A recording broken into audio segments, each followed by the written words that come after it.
Ethics Untangled is made by the Idea Centre at the University of Leeds. It's a podcast about the difficult ethical questions we face in everyday life. In each episode, I interview someone, usually a philosopher, who's spent time thinking through one of these questions, and we try between us to work out what's going on. Paula Satne, a lecturer at the Idea Centre, and Krisanna Scheiter, Associate Professor of Philosophy at Union College, have recently published an edited volume on punishment, forgiveness and revenge. These are ideas that are interesting on a personal level. Is it good to forgive? Are there any circumstances in which we might be required to forgive? Can there ever be any value in taking revenge on people who have wronged us? But they also arise on a societal or international level. Should groups of people forgive or forget historic wrongs that have been perpetrated against them? What is the point of punishment, and does the state have the right to punish its citizens? Unsurprisingly, given the breadth of topics, the conversation the three of us had was wide-ranging and took in lots of interesting areas. Paula and Krisanna, you have edited a collection of chapters on those three topics, right? It's a really interesting book. I thought just to start with, I could just ask you, why did you decide to edit a collection of essays like this? Because there are other ways that academics try to deal with topics in philosophy, right? So you might want to write a monograph, a book that you've written yourself, or you might write journal articles. So what's the particular value of having an edited volume like this, do you think? Those other forms of doing academic work are also good and important to do, but I personally really like working on edited collections because I like the collective aspect of them and collaborating with other people. So I think in this volume, we really have academics from different parts of the world. So some are based in America, some are based in the UK, in Europe, in South Africa. So you bring people together in a way that usually is not possible, and that I think it gives a good exchange of ideas. And then as well, in terms of you reach more people, hopefully. So maybe if you have an academic publication in a journal, that's not going to reach the public, but we hope a volume like this is not just aimed at specialists, but it could also interest many readers. Yeah, and would you agree, Krisanna? Absolutely. I think the joy of doing an edited volume is that you are creating still, because you get a chance to curate these conversations that may not happen naturally. And so, like Paula said, that we got to reach out to people who may not be in direct dialogue with each other, these academics, and we get them to engage in this book. And another thing about this edited volume that's unique is a lot of times in philosophy, there'll be like history of philosophy, those topics in one volume, and then, contemporary discussions in another volume. Right. And what we've done in this one is we've treated historical philosophers like Aristotle, Seneca, Spinoza, we've treated them like they're in conversation, which they are in conversation with our contemporaries. So we've included that in the volume as well. Yeah, I must say that's really striking on looking at the book, the range of different sources of the ideas that are being discussed there. So like you say, you've gone all the way back to Aristotle and Spinoza and so on. But by no means is everything in this book from the kind of what we might think of the traditional Western canon, right? And you've got alternative viewpoints. You've got people writing from, for example, a sub-Saharan African perspective on some of these issues, and it does lead to a real rich exchange of ideas. Yeah, absolutely. Thank you.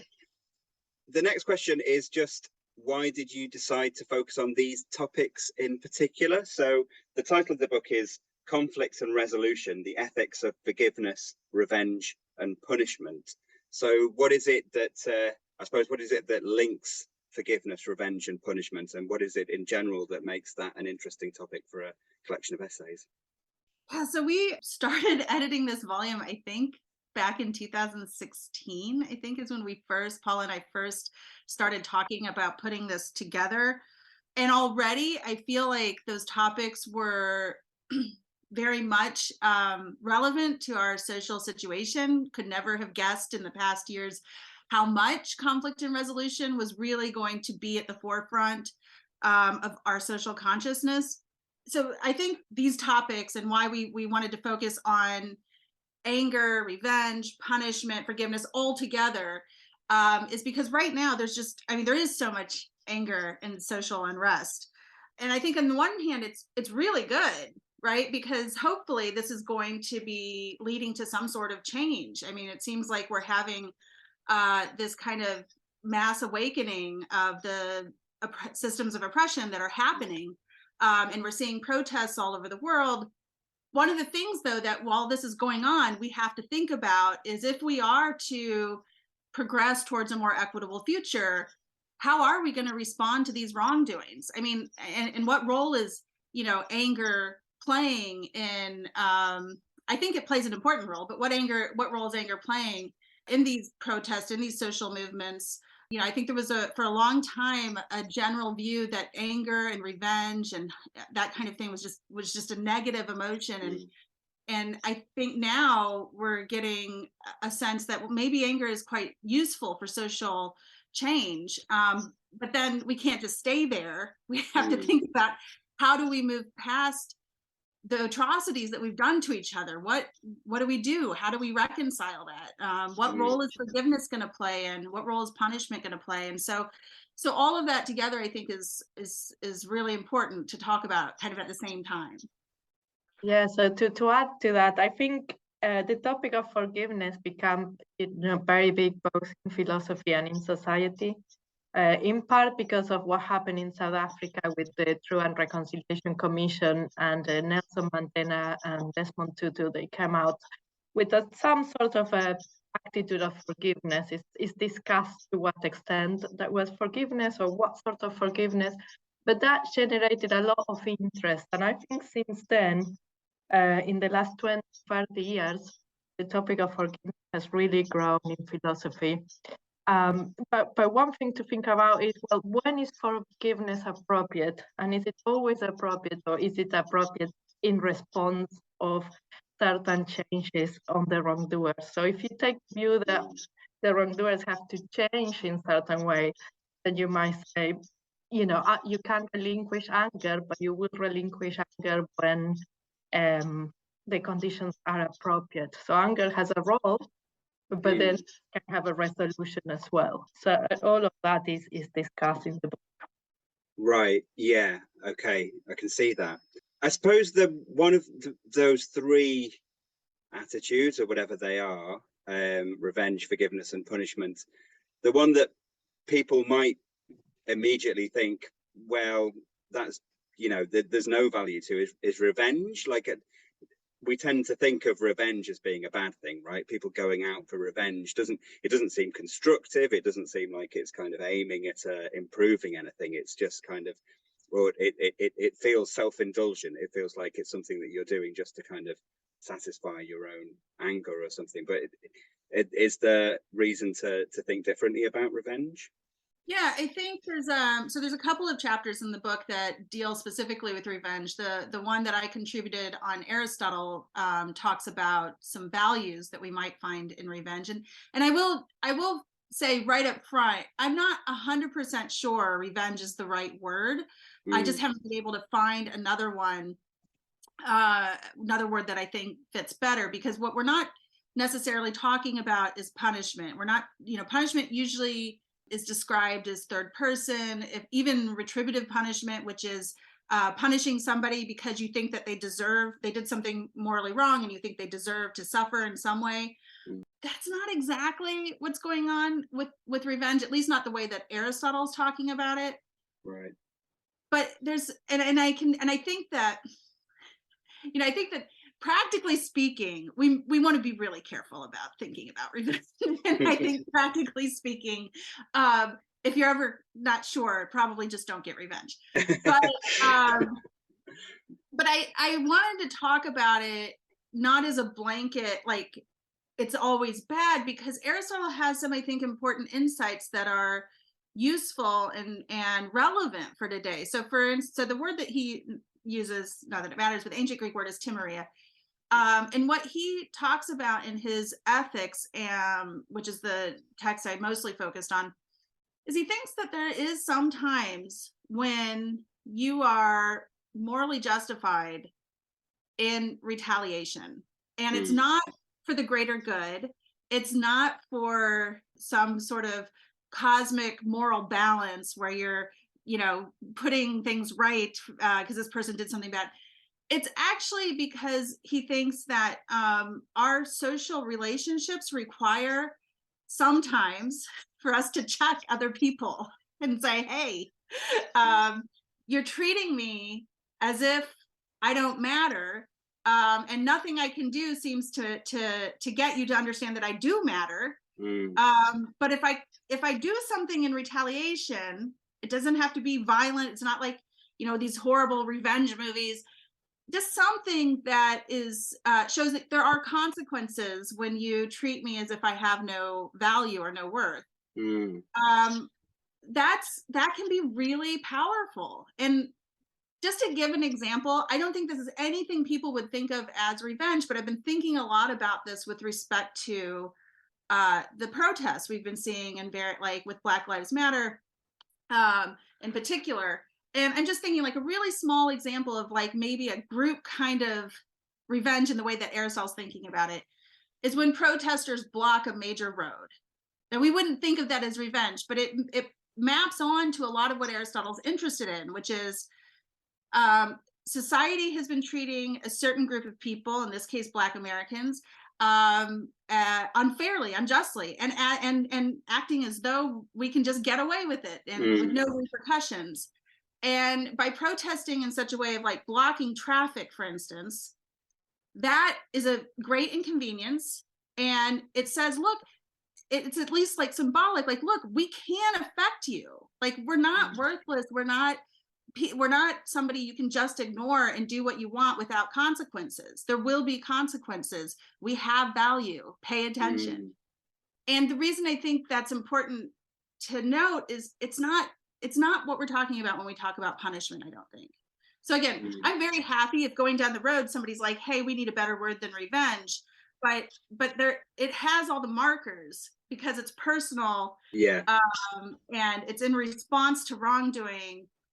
So anyway, so I'll stop talking there, but that's the main idea.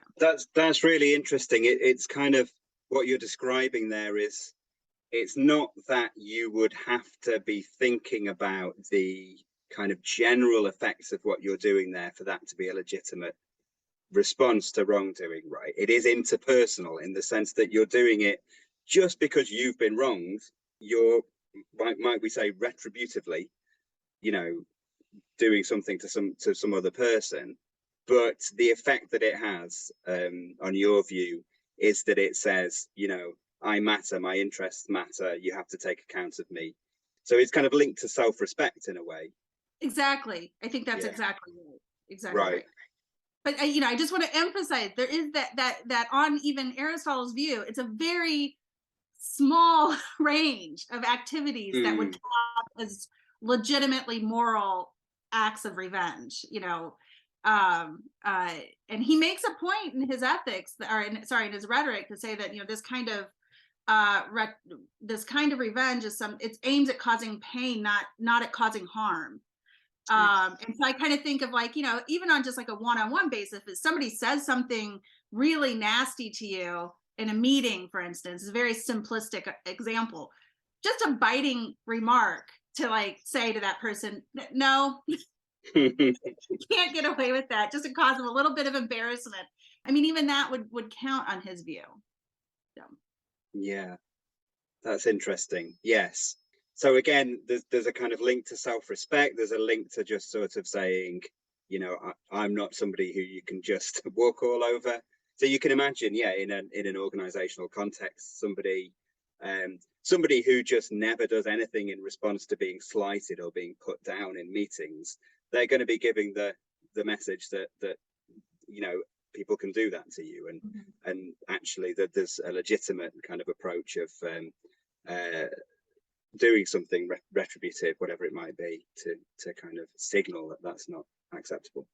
Right. And people will say in response to this position, well, can't you do something positive rather than do something negative? Mm. I think that's absolutely true. But I think people who put forward that position of like the appropriate response to anger and wrongdoing would be Martha Nussbaum, I think, makes this argument in her book on anger, that like the appropriate response would be, let's make a positive social change. Mm. Well, the problem with that, I think, is that assumes a position of power, right? Mm. It's not like if you again go and think about like oppressed people or marginalized people in our societies, they are making positive contributions and they're still suffering systems of oppression, right? And I think that when this like really ties into these public calls for civility and like, oh, couldn't these protesters just like stop causing so much trouble? Well, no, because nobody's listening, right? And so I think the assumption that you could just make a positive change in order to get people's attention and get them to stop slighting you or stop doing the wrong, it assumes that you already have a position of power. And sometimes these forms of retaliation, like just standing on a busy highway, is where what kind of recourse you have. Yeah, that's really interesting. And then the second concept that you're interested in this book is forgiveness, and in a way, forgiveness is traditionally opposed to revenge, right? So forgiveness involves something like foregoing the desire or the idea of taking retributive action towards somebody. So forgiveness is when we decide not to do that or something like that. But why is forgiveness an interesting topic of philosophical investigation? There is a lot of the philosophical debate and interest on the topic of forgiveness, and I think it's in part because it's a difficult topic in a way.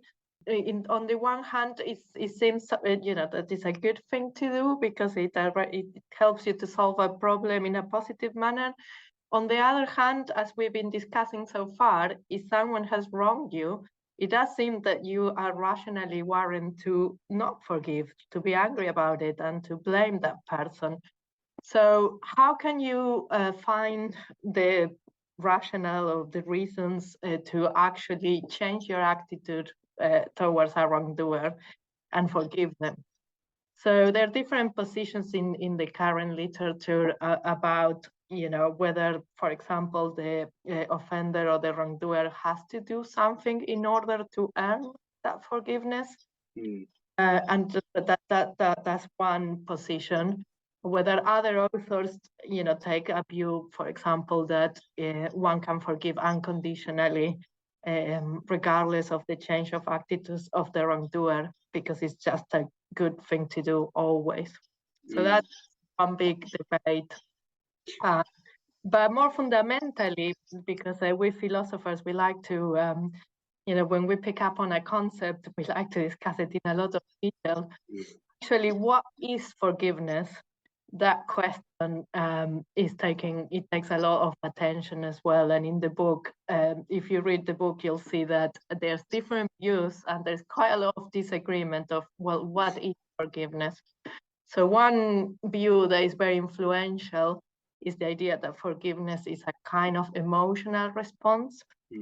And so when you are wrong, you might have some hostile or negative emotions in response of wrongdoing. So people usually talk about resentment. Resentment is the emotion that gets discussed more often. So then forgiveness is seen as either the overcoming or forswearing of resentment. And that's the mainstream view, but it's a view that has been challenged. And in the book, there is different challenges to that notion. So some of the authors argue that forgiveness is not so much a change of emotion, but it's rather like a change of action, so that you do something different with regard to the wrongdoer.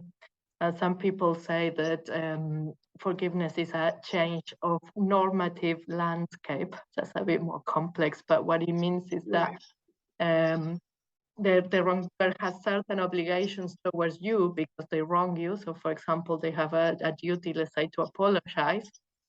But when you forgive them, they don't have the duty anymore. That you sort of liberate them from that duty. You just forget about the wrong, and they don't have to apologize. Yeah. More. Just to kind of illuminate maybe a little bit more what that kind of basic distinction is there. So one reason why you might think that forgiveness is, in your phrase, a change of the normative landscape is that, in a sense, we kind of think that you can forgive someone just by saying, I forgive you, right? So we tend to kind of think that that's what's involved in forgiving somebody, is saying to somebody, I forgive you. And by doing that, you have, you know, brought about the necessary change, which might be normative, which just means it's a change in kind of obligations that people have.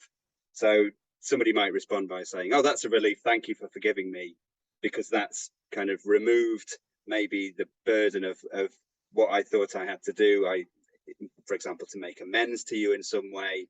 So it's changed the normative landscape, it's changed what obligations I have. But the reason why somebody might think it's more of an emotional phenomenon, I suppose, is because you could say, I forgive you, and then if you then continue to kind of act in a resentful way towards the person, then that person could say, well, it doesn't look like you really have forgiven me, right? So that speech act of saying, I forgive you, has not, in fact, brought about the fact that I forgive you, right? So is that the kind of basic disagreement there? That's one of the main disagreements with regard to that point. So, you know, and then there are also disagreements about, well, how, in order to forgive, let's say that you do think that you have to overcome resentment, is that something that is a process that maybe you have some limited control over it? So you might start the process by saying, I forgive you, but then you have to work on yourself and your emotions and see whether you actually get to the point where that resentment has been overcome or removed. Where other people will say, well, the act of forgiveness is just making that commitment that you are not holding that wrong against that person anymore. And even if there is a bit of resentment that is still continuous, but as long as you make that commitment, that means that you have forgiven them. And that later statement is a bit closer to my view of what forgiveness is. But there is a big discussion, and there's different views in the book. Yeah, okay. And you're interested in forgiveness, or at least the contributors to the book are interested in forgiveness, not just as a kind of interpersonal phenomenon like that. So it's not just about individuals forgiving each other, but there's a lot of discussion in there about kind of political forgiveness, or, you know, forgiveness on a national scale. So could you say a bit about how that comes out? Yes, so thank you for that question too. I think that's another originality of the book, which is it starts with a more kind of historical perspective, but like Krisanna said, we think that history of philosophy is part of philosophy, is part of that, is in dialogue with contemporary philosophy.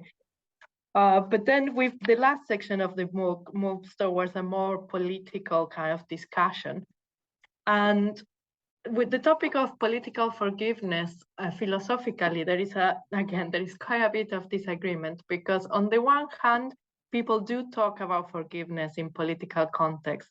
So we have the case of South Africa that I already mentioned. And in my own chapter, which is called Remembrance Beyond Forgiveness, I talk about the case of Argentina, where people have also publicly talked about refusing to forgive. And there is more recently the case of Colombia and the Colombian way of peace, which involves forgiveness.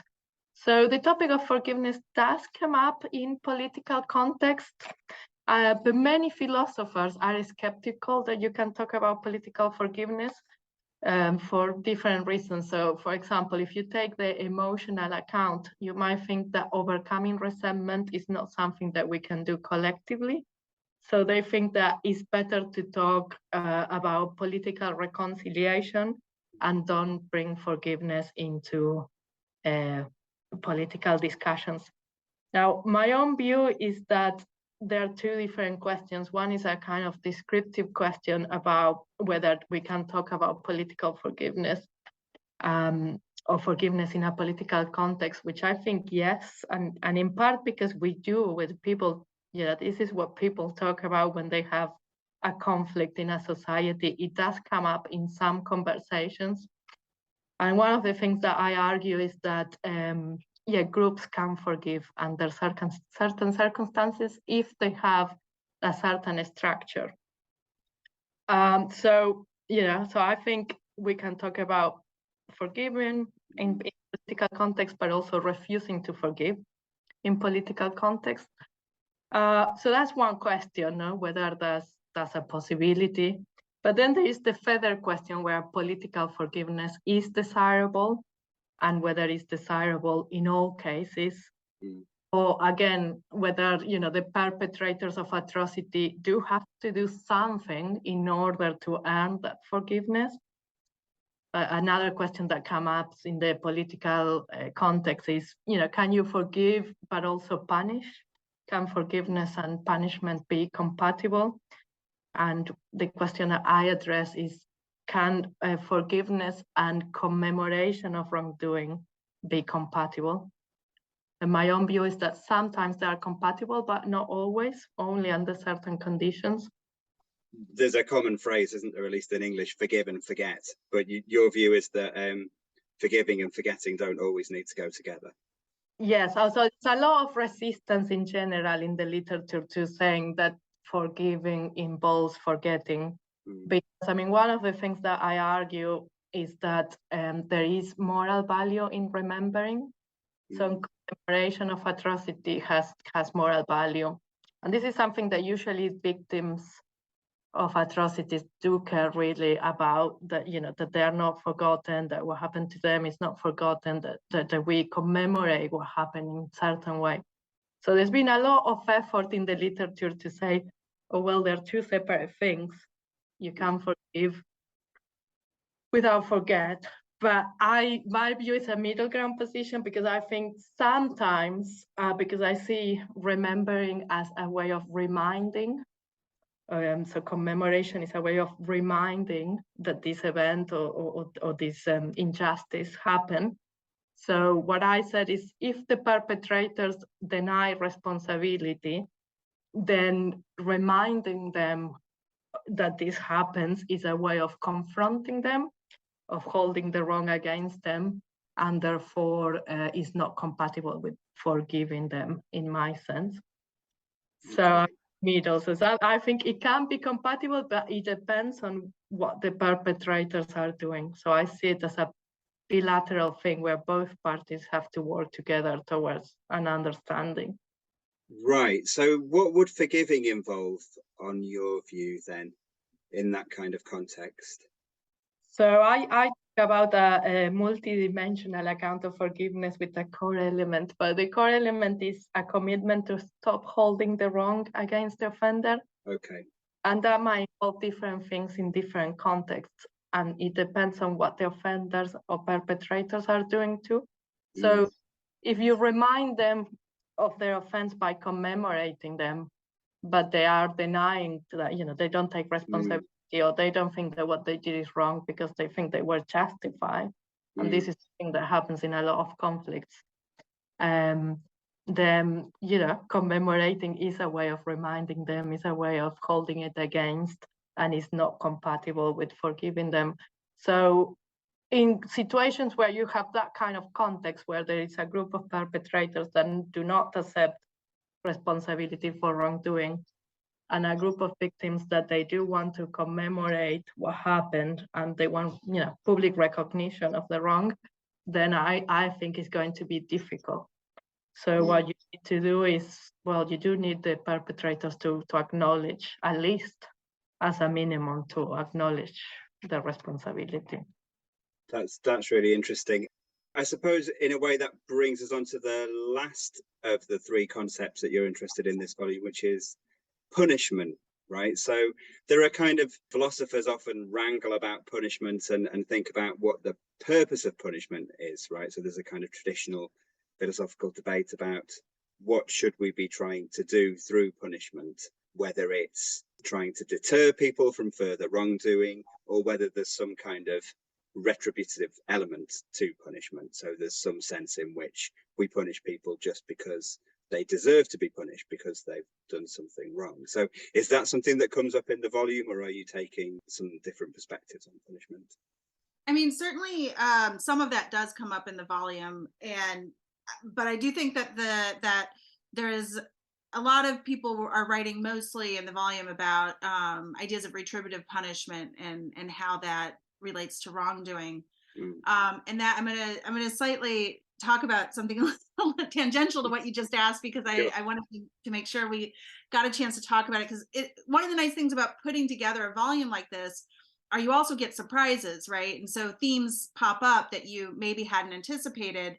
And one of the themes, that is related to both forgiveness and punishment, is the role of blame, moral praise and blame, but mostly moral blame, and the importance and difficulty of thinking about blame. So one of the authors writes about like Spinoza's account of blame. Spinoza has a very unique account where he's pretty much against individuals blaming other individuals, because it requires taking a sort of moral authority that in a civil society maybe we don't have. Other issues that come up that I think are really interesting and important for us, again, as we're in kind of this social climate that we are right now, are questions about, blaming when maybe the primary perpetrators aren't around anymore, and the role that like forgiveness and punishment are going to play in rectifying certain social injustices, where the group of people that have been harmed perhaps want and deserve reparations, but then the people, the other people, there's a question of like, to what extent are we to blame for all these social inequities? Are you blameworthy if you just are privileged in a way that society has set, like you're privileged, you have a privileged position in society? Are you blameworthy if your success is largely due to these oppressions that have been happening? And so there's some really difficult questions about what constitutes blame, who gets to assign blame. And then there's questions about what does that mean for things like forgiveness and punishment? Are forgiveness and punishment even the right way to be thinking about how to reconcile those kinds of wrongs? Because I mean, one of the things that Paula had talked about, and that comes up in the various chapters in the volume, are things like, to forgive somebody is to blame them, right? You don't forgive people who you don't think are blameworthy. And so thinking about it in the political context, that gets really complicated, because there are situations where it's obvious, right? Like obviously these are the people that have caused harm, these are the people that we ought to blame, and these are the people we ought to punish or forgive. But a lot of the social ills that have happened, it's not obvious who to blame, and therefore it's not obvious where forgiveness and punishment are going to be most appropriate. So I just wanted to make sure I came back to that. Yeah, that's really interesting. One thing that kind of leapt out at me from the book, and I'm not sure how it relates to what you've just said, but possibly it does relate in some way, is there seems to be a question about what these responses are responses to, whether they're responses to particular kinds of action or whether they're responses to something more like character. And particularly in the discussion of the ancient sources that you talk about, so you've got Aristotle, but you've also got Seneca, right?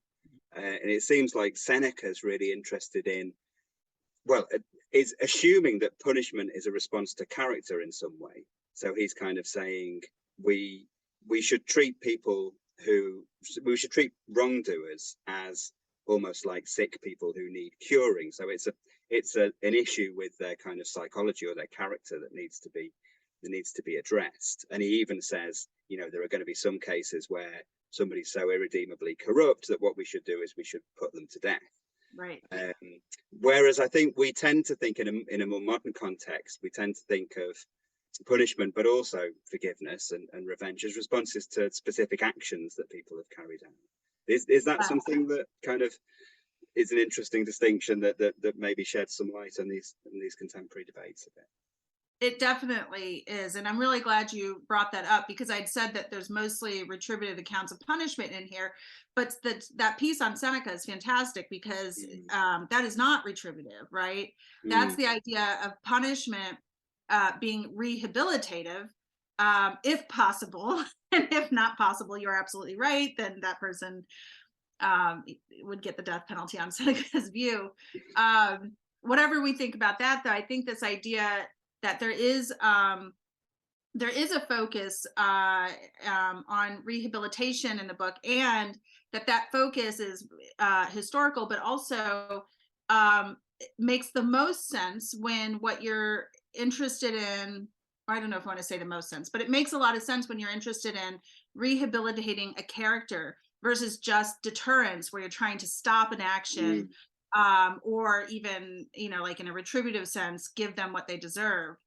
And that, again, that chapter is really interesting, but it's also, I think, just broadly thinking about that, it's interesting because it gets at like one of the questions, the really hard questions we should be asking in our various cultures and societies. So what is what do we want to get out of punishment, right? Like, what is the purpose? Do we want people to care about society and be reintegrated? I mean, that was Seneca's idea. Or do we really just want people to get what they deserve? There certainly one of the authors in the book definitely thinks there's value to that, like social value to getting what you deserve.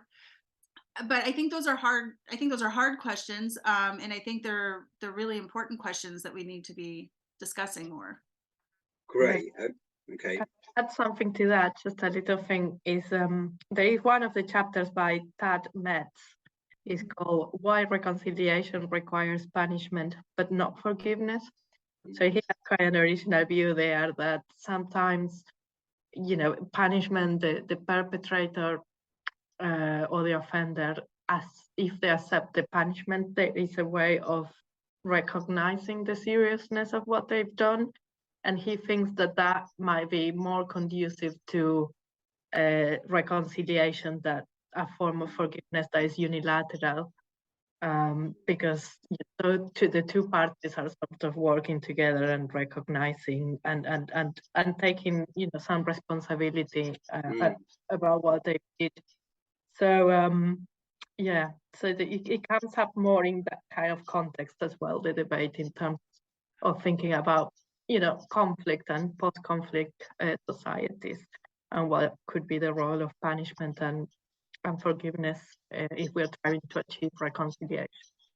And there's also, I don't know if we've talked about this yet, but there's a couple of chapters that actually, going back to forgiveness, really kind of challenge this idea that forgiveness is even a good thing, even a virtue, which is there's one chapter, the dark side of forgiveness, where how it challenges, like it says that there's some things about forgiveness that we don't like to talk about, but that it can actually be something that's negative when we're kind of taking the stand to forgive when maybe we don't have the appropriate standing.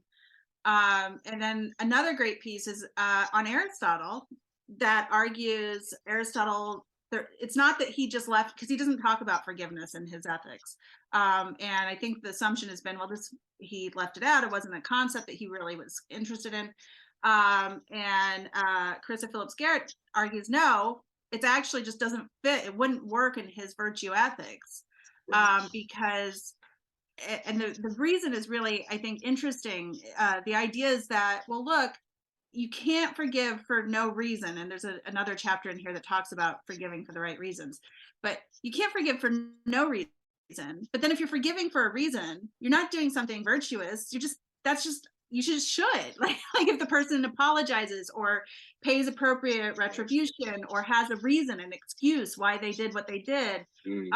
Once you go through all that, well, then it's not like you're doing anything virtuous and forgiving. You're just doing the reasonable thing and letting go of your resentment. What's different between how we might tend to think of forgiveness and how someone like Aristotle might have thought about it? Is it simply due to the fact that we're living in a society in which Christian ethics has had a huge influence? So obviously Aristotle and Seneca, these are pre-Christian thinkers, so they wouldn't have had. So Christian ethics tends to be anti-revenge, pro-forgiveness, right? And is it just that we're influenced by that, and so we tend to bring those assumptions to the table? I think there's a very good chance that is true, because if you think of what happens with a religion like Christianity, you have a moral authority that can forgive, right? Because forgiveness does require some sort of moral authority. You have, when you forgive, you are saying, I know that what you did was wrong. That's a kind of moral authority. Well, in religion like Christianity, God is the moral authority, so forgiveness is going to play a much more important role. And then on the flip side, if you think of like anger and revenge, especially if the way I described it in Aristotle is right, well, you have a moral authority to get angry and get revenge on your behalf, who also happens to have, is omnipotent, knows has the knowledge to dish out the right kinds of revenge, and humans that maybe that's in that kind of framework, it's no longer in our purview. Humans wouldn't be in a place that they should be doing that. Great. Well, I think that's all we've got time for, I'm afraid. So I would urge all our listeners to go out and immediately buy your book. It's Conflict and Resolution, The Ethics of Forgiveness, Revenge and Punishment. It's from Springer. All that remains me to say is Paula Satne and Krisanna Scheiter, thank you very much for talking to me. Thank you a lot. Thank you very much, Jim. If you enjoyed this episode of Ethics Untangled, please like and subscribe and recommend us to your friends. The podcast is edited by Mark Smith at Leeds Media Services, and our music is by Kate Wood. Ethics Untangled is brought to you by the Idea Centre, a specialist unit for teaching, research, training and consultancy in applied ethics at the University of Leeds. We offer master's programmes in healthcare ethics and applied and professional ethics, and PhDs available full or part-time and face-to-face or by online learning. We also offer consultancy and training services for business and the professions, including help with the difficult ethical issues faced by your organisation, commissioned research projects, and online or face-to-face CPD. If you'd like to find out more about these or any of our other activities, please visit our website at ahc.leeds.ac.uk/ethics.